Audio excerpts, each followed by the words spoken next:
po ang oras natin, kapamilya ha. Todo-todo po ang kilig ng fans sa Jadeen in Love concert sa Araneta Coliseum. Balikan po natin ang mga pasabog na eksena sa umagang balita ni Jeff Fernando.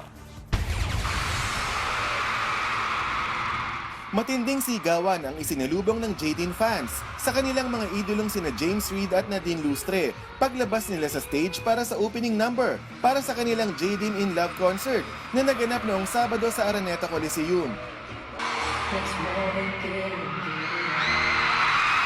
Sinundan pa ito ng medley of love songs nina James at Nadine na mas nagpataas pa sa kilig ng mga fans na pumuno sa malaking venue. Marami namang nabuking na mahalagang kilig facts sa Jadeen tandem sa kanilang kiss o sagot game portion. Sasagutin ni na James at Nadine ang mga tanong ng fans mula sa social media.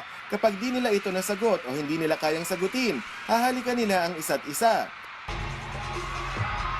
Sa kanilang solo spots, ipinamalas ni James at Nadine na kayang-kaya nilang mag-perform bilang solo performers, mapakantahan man o sayawan. Nag-ala Michael Jackson at Justin Bieber si James Reid sa kanyang song and dance numbers.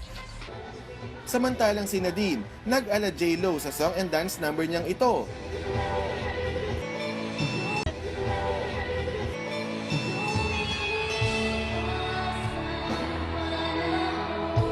Di namang maiwasan na maging emotional si Nadine nang i-dedicate niya ang kanyang kanlungan song para sa kanyang namayapang lola.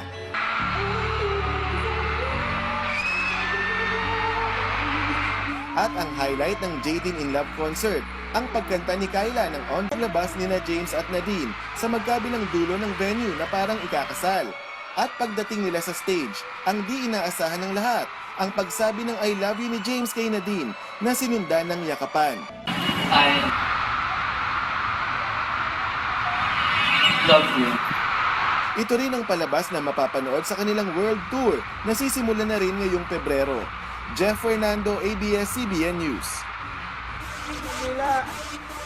Napakakilig naman nun.